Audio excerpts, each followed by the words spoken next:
معنا في قناه وصفات سكينه. اليوم غادي نقدم لكم غاتو شونتيي ومغلفه بعجينه السكر.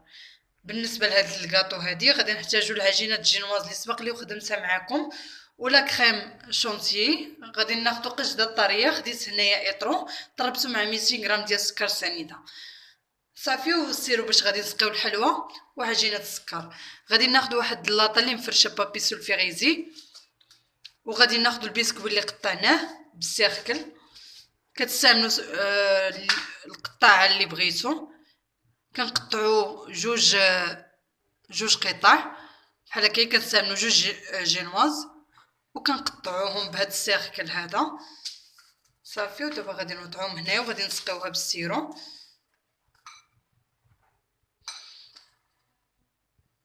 انا استعملت هنايا السيرو ديال الفريز، تستعملوا اي سيرو بغيتو بالنكهه اللي بغيتو.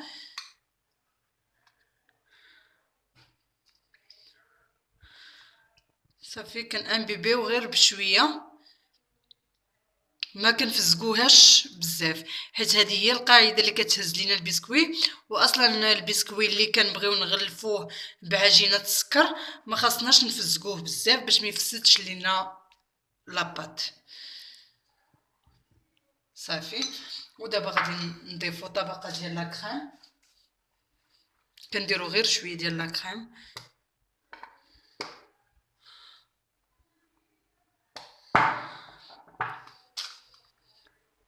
صافي. كنبسطو كندورو على جناب مزيان صافي. ودابا غادي نجيبو الطبقه الثانيه. بالنسبه لهاد الطبقه كنخدمو بجوج طبقات اللي كنخدمو بهم هكا صاينين، الطبقه اللي كتكون لتحت القاعده والطبقه اللي كنسدو بها من الفوق. وبالنسبه للوسط كنعمرو غير بهاد القطع ديال الجينواز اللي تيشيطوا لينا، هما اللي تنعمرو بهم البسكوي ديالنا.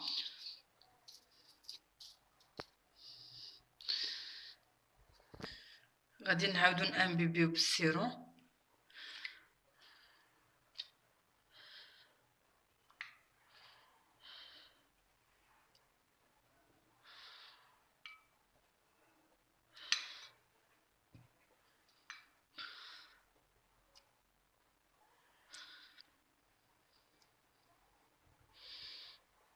دابا غادي نوضعو طبقه ديال الكريمه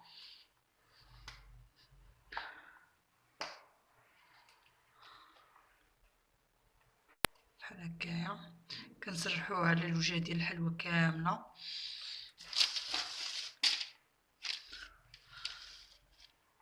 بسباتشي.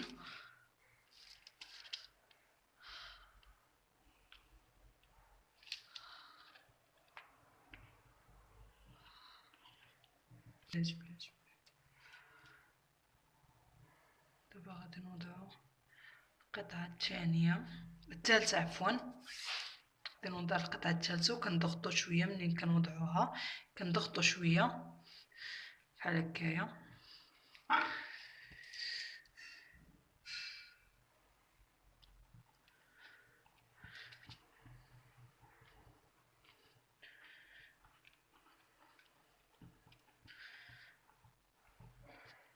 صافي. وغادي نانبيبيو بالسيرو ونديرو لا كريم حتى الاخر، ونديرو الطبقه الاخرى نغطيوها بلا كريم ونطلقو. بعد ما درنا الكريمه دابا غادي نوضعو الطبقه الاخيره وغادي نضغطو عليها بشويه بحال هكايا.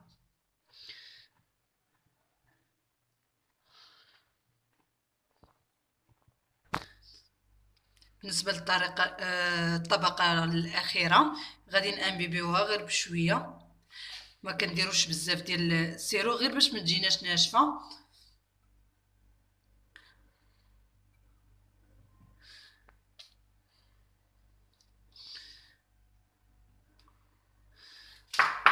صافي. دابا غادي ندير الطبقه الاخيره من الكريمه.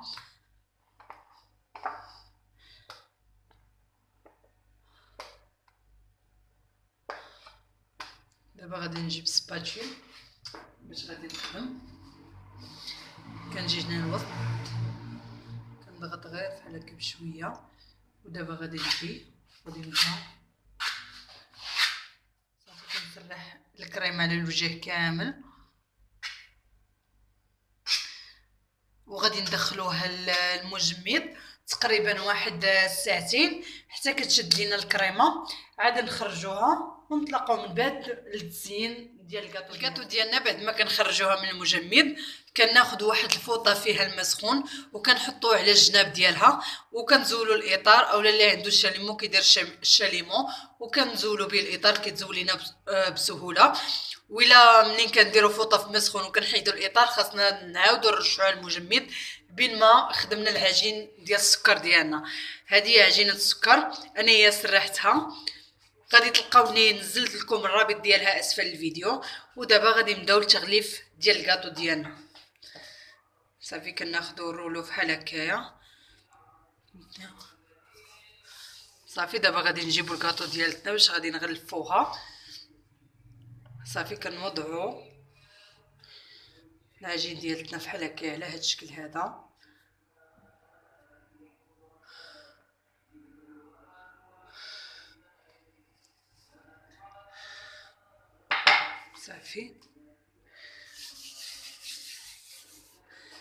صافي كنيطاليو مزيان لاباط ديالنا باش ما كتجيناش مكمشه بحال هكايا.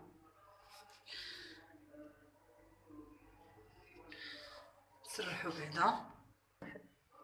دابا غادي نحيدو هاد الفائض ديال العجينه اللي تيبقى لينا.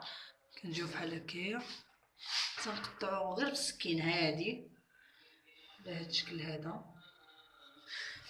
صافي انا غادي نكمل.